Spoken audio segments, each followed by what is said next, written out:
Oh, I will sing of the goodness of God.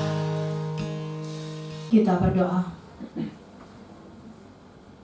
Kasih karunia dan damai sejahtera dari Tuhan Allah Bapa kita dan dari anaknya Tuhan Yesus Kristus menyertai kamu sekalian. Amin. Mari kita baca firman Tuhan yang menjadi rema bagi kita pagi ibadah kita pada siang hari ini dengan tema kemerdekaan dari 1 Petrus 2 ayatnya yang ke-16. 1 Petrus 2 ayatnya yang ke-16.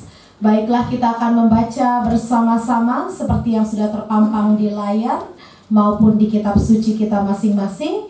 Kita akan baca bersama-sama 1 Petrus 2 ayat 16, demikian firman Tuhan.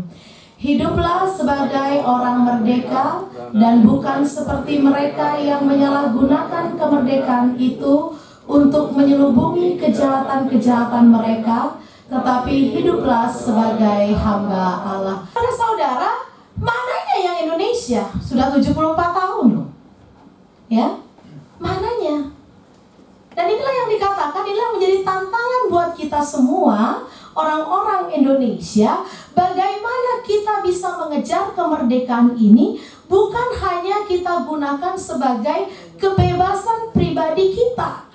Karena sesungguhnya, kita sendiri pun, dalam hati kita ini, tidak 100% sebenarnya merdeka. Saudara-saudara, ini yang menjadi tantangan kita bersama. Kemerdekaan. Kita sudah merdeka, tidak lagi diawasi. Kita sudah, kalau kita pun bekerja itu untuk betul-betul keperluan kita.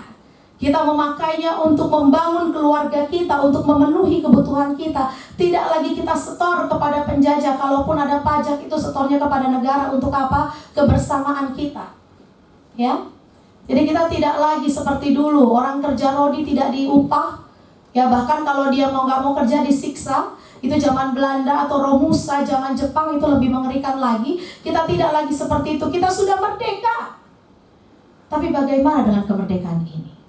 Ya, apakah kita merdekanya cuma untuk slow-slow saja?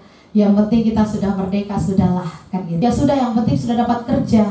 Ya sudah, kerjakan saja apa yang menjadi bagian kita, tapi kita tidak mau menantang diri kita untuk memberikan yang terbaik. Negara kita butuh orang-orang yang betul-betul mau bekerja, bukan hanya untuk sekedar uang. Jangan rendahkan diri kita bekerja hanya untuk uang.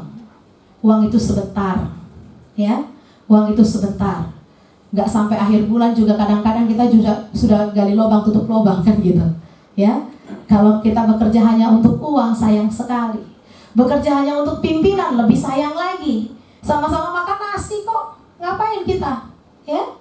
Bekerja untuk orang lain, untuk pimpinan, hanya untuk bos, tidak. Ya, bekerja untuk target-target perusahaan. Ya, bukan hanya itu. Karena kalau target sebentar sudah tercapai, ada lagi target yang lain. Tapi mari kita bekerja untuk Tuhan. Karena kalau untuk Tuhan, we have no limit for that. Gak ada batasnya. Kita akan selalu melakukan yang terbaik. Tetapi hiduplah sebagai hamba Allah. Ingat, saudara di sini memang adalah pegawai-pegawai BTN dan jajarannya. Tetapi yang paling penting saudara hadir di sini sebagai hamba Allah. Bukan hanya sekedar pegawai saja. Hamba Allah yang sedang Allah percayakan menjadi pegawai BTN itu. Hamba Allah yang sedang Allah percayakan menjadi alat negara, bekerja di bank yang adalah milik negara Indonesia. Kita banggakan, ya. Mari, ya, kita berikan yang terbaik dalam pekerjaan kita, apapun itu, ya. Nggak usah tunggu besok, kan targetnya masih bulan depan. Udahlah sekarang santai aja dulu, nanti aja akhir bulan baru kita kejar, kan begitu ya. Hidup mahasiswa masih kadang-kadang, apalagi fresh graduate, masih kebawa, kan gitu. Tunggu deadline dulu, baru gasra-gusru, kan gitu, ya, memenuhi target. Mari, jangan kita bekerja seperti itu. Tapi ingatlah, kita adalah hamba Allah. Ya, Allah itu menuntut kualitas yang tidak main-main. Allah itu menuntut 100% dari kita. Bukan 99%, saudara. Karena apa? Karena Allah sudah memberi 100% dirinya untuk kita. Amin. Dia berikan hidupnya, dia berikan nafasnya. Jadi tidak berlebihan kalau Allah juga tuntut 100% dari kita. Makanya gunakan waktu pekerjaan kita, gunakan waktu kita di luar, gunakan waktu kita dimanapun kita berada.